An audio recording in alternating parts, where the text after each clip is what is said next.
બેઠેલીમાં ખોડિયાર ચકલી સ્વરૂપે પાંખોના તાર લગાવીને સડળ કરતી આકાશ માર્ગે ચડી અને કોઈ સિપાઈની નજર ન પડે એવી રીતે હમીર સુમરાના ગઢના કાંગરે જ્યાં સિકોતર અને પઠાપીર બેઠા હતા ત્યાં ઉતરે છે અને જેવા ખોડિયાર ઉતર્યા એવા સિકોતરમાં બોલ્યા કે હે બેન ખોડિયાર, આમ ઓચિતાનું આવવાનું કારણ શું છે, અને એ પણ આમ અચાનક? અને તેદી મારી મોંબડિયાની ખોડિયાર બોલી કે હે સિકોતર, તારાની તને ખબર હોય અને મારાની મને ખબર હોય, અને આજે તું મને એમ પૂછે છે કે કેમ ઓચિંતાનું આવવાનું થયું, તો તને તારાની ખબર નથી કે એને મારી દીકરી જાહલને તારા હમીર સુમરાએ કેદ કરી છે ને, તો એને છોડાવવા માટે હું અને મારો નવગણ આવ્યા છીએ. હે સિકોતર, આટલા દિવસ તો મને એમ હતું કે કોઈ દેવ કોઈ દિવસ પાપના પંથે ચાલે નહીં, પણ આજે મને ખબર પડી કે માતાજીઓ પણ ક્યારેક ક્યારેક પાપના પંથે ચાલી જાય છે.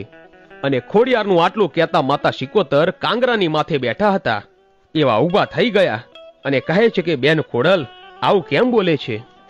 કે કેમ બહેન, આ તારા હમીર સુમરાએ મારી દીકરી જાહલને વગર વાકે કેદ કરી છે, તો શું એ પાપનો માર્ગ નથી?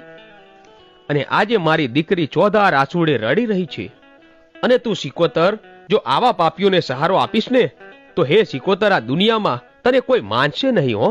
માટે કહું છું કે સિકોતર રહેવા દે બહેન, અરે આવા પાપીઓના બાવડા ન પકડાય.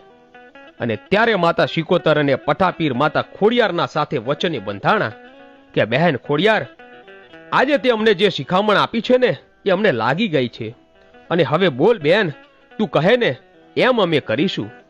અને ત્યારે માતા ખોડિયાર બોલી કે આ સિંધ મલકમાં રહો છો અને આ પાપી હમીર સુમરાના કામ કરો છો અને રાત દિવસ એના ગઢની ચોકી કરો છો, તો એ તમને ખાવાનું શું આપે છે?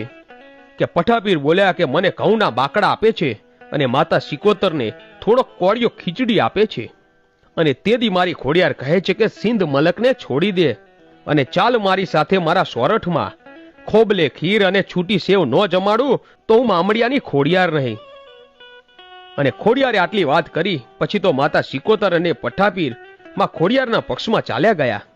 અને પછી માં સિકોતર બોલ્યા કે બહેન ખોડિયાર, કાલે સવારનો દિવસ ઉગે ને એટલે તારા નવગણને કહેજે કે સિંધ માથે ચડાઈ કરે, અને જો હમીર સુમરો હારી જાય અને નવગણ જીતે અને પછી અહીંયાથી જાહલને લઈને પાછા સોરઠ તરફ જાઓ ને, ત્યારે અમને પણ તમારી સાથે લેતા જજો. ત્યારે ખોડિયાર કહે છે કે ભલે બેન, અહીંથી જીતીને પાછા જઈશું ત્યારે તમને લઈ જઈશું.